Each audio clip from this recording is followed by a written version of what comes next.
तेजस्वी यादव अभी तक सिवान नहीं गए। जिन्होंने पार्टी के लिए अपना जीवन त्याग दिया, उनके लिए आपके पास कोई सहानुभूति नहीं है। तो आप सिर्फ इस्तेमाल करना चाहते हैं उनको। आप देख रहे हैं शेरघाटी आजकल और मैं हूं इमरान अली। आज मैं यहां पे शेरघाटी के हमज़ापुर में बातचीत करने के लिए आया हूं मोहम्मद इफ्तिखार उर्फ मोनू से। ये राष्ट्रीय जनता दल के बिहार प्रदेश के अल्पसंख्यक प्रकोष्ठ के सचिव थे। इन्होंने पूर्व सांसद डॉक्टर मोहम्मद शहाबुद्दीन की मौत के बाद नाराज़गी जताते हुए इन्होंने इस्तीफ़ा दे दिया है। और इसको लेकर मैं जानना चाहता हूं कि आखिर क्या कारण हुआ आपने राष्ट्रीय जनता दल को त्याग पत्र दे दिया अपने पद से। शुक्रिया। राष्ट्रीय जनता दल के पूर्व सांसद मोहम्मद शहाबुद्दीन साहब, जिन्होंने अपनी पूरी ज़िंदगी पार्टी में ईमानदारी से, वफादारी से गुजारी, जब राम कृपाल यादव, पप्पू यादव, साधु यादव जैसे जैसे बहुत सारे नेता पार्टी छोड़ के जा रहे थे, तब शहाबुद्दीन साहब ईमानदारी से चट्टानों के साथ पार्टी में बने रहे और पार्टी को सींचने का काम किया। वैसे एक महान शख्सियत की मौत के बाद पार्टी की चुप्पी से मैं काफ़ी नाराज़ हूँ और बिहार का अल्पसंख्यक समाज इस वक्त काफ़ी आक्रोश में है। तेजस्वी यादव जी हर छोटे बड़े मुद्दे पर प्रेस कॉन्फ्रेंस करते हैं, लेकिन इस मुद्दे पर उन्होंने अभी तक प्रेस कॉन्फ्रेंस नहीं किया। 1 तारीख को उनकी जो है रहस्य हालत में मौत हुई, आप लोग जानते हैं, आप लोग को बताने की ज़रूरत नहीं है। उसके बाद अभी तक आज 18-19 दिन हो गया है, तेजस्वी यादव अभी तक सिवान नहीं गए। जब गोपालगंज में एक नरसंहार होता है जयप्रकाश यादव का, उनके परिवार के यहाँ 80 गाड़ी लेके जाने के लिए तैयार रहते हैं। मधुबनी में जो है एक सेना के जवान थे, उनके परिवार पे हमला होता है, कई विधायक लेके पहुंच जाते हैं।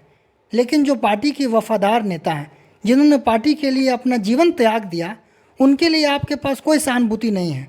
आप सिर्फ इस्तेमाल करना चाहते हैं। उनको शायद ये लग रहा होगा कि उनके पिता के समय उनकी राजनीति आपराधिक छवि रही थी, उसका उनको नुकसान हो सकता है, इसलिए वो समझते हैं कि ये रिश्ता उनके लालू यादव के साथ था, अब वो आगे रिश्ता शायद नहीं रखना चाहते हो।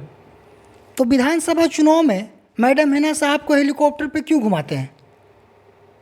जब विधानसभा का चुनाव आता है तो पहले शहाबुद्दीन साहब के घर जाते हैं, उसके बाद वहाँ से मैडम को लेके जाते हैं वहाँ जहाँ प्रोग्राम होता है। तो क्या उस वक्त आपको डर नहीं सताता है? जैसे अल्पसंख्यक समाज से आपको इतना जो है शहाबुद्दीन साहब अछूत हो गए हैं, तो बिहार का मुसलमान आपको समझा देगा चुनाव में।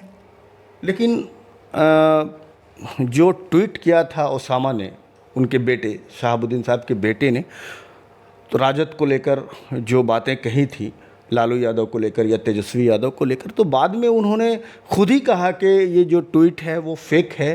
उन्होंने राजद को कोई राजद पे आरोप नहीं लगाया है। तो जो उनके बेटे हैं वही इससे इनकार कर रहे हैं, तो आप कैसे बता सकते हैं कि उन्होंने उनको सपोर्ट नहीं किया होगा? वो ये कह रहे हैं कि उनकी ट्वीट जो है वो फर्जी थी, पर उन्होंने एक बार भी ये नहीं कहा कि पार्टी का कोई भी नेता हमारे साथ खड़ा था।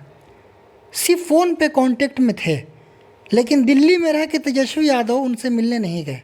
जब वो हयात में थे तब भी, जब उनको सपुर्द खाक किया गया तब भी नहीं गए। लेकिन वो प्रतापपुर आने के बाद लालू यादव के बड़े बेटे तेज प्रताप उनसे मिलने गए, और शायद इसी चीज़ों की भरपाई करने के लिए। तो क्या कहेंगे आप? तेजस्वी यादव क्यों नहीं गए? राजद के और बड़े नेता थे, वो क्यों नहीं गए? तेज प्रताप यादव गए। तेज प्रताप यादव मेन लीडर नहीं है।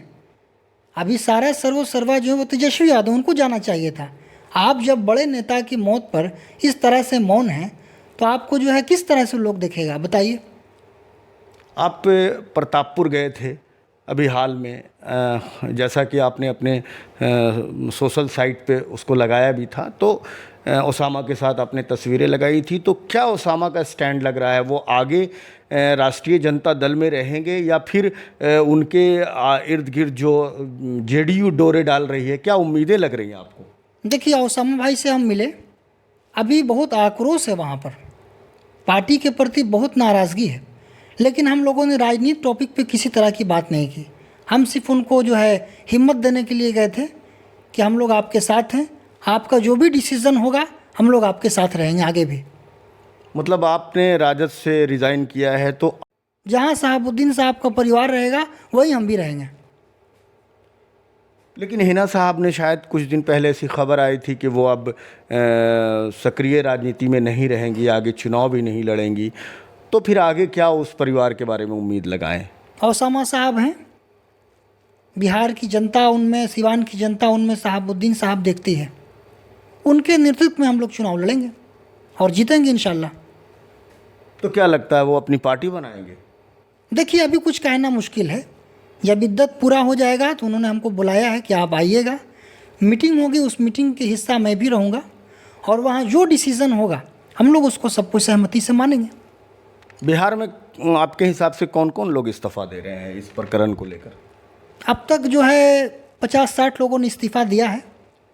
हमारे शेरघाटी से धनंजय यादव आमस के हैं, उन्होंने इस्तीफ़ा दिया है, और एक सुजीत यादव है, उन्होंने इस्तीफ़ा दिया है, और अल्पसंख्यक समाज से जो है 7-8 लोगों ने शेरघाटी से इस्तीफ़ा दिया है, और पूरे बिहार से लगभग 50 लोगों ने इस्तीफ़ा दिया है।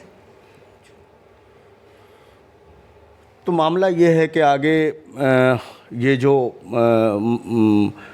नाराज़गी है शहाबुद्दीन साहब के परिवार की, वो कहीं ना कहीं राजद का खेल बिगाड़ सकता है। बिल्कुल बिगाड़ देगी। तेजस्वी यादव जी प्रतापपुर जाने में जितना देर करेंगे हो सकता है उनको उतना नुकसान होगा। अच्छा, ये कहाँ तक सच्चाई है कि जेडीयू ने ओसामा को एमएलसी बनाने के लिए ऑफ़र किया है? मुझे इसकी कोई जानकारी नहीं है। अभी उनके यहाँ जो है मैयत हुई है, जेडीयू क्या भाजपा के भी लोग जा रहे हैं, पप्पू यादव जी भी गए थे, हम लोग भी गए, सारे लोग आ रहे हैं जा रहे हैं, उससे किसी तरह की पॉलिटिक्स को नहीं जोड़ना चाहिए। चलिए, बहुत बहुत शुक्रिया हमसे बात करने के लिए। शुक्रिया सर।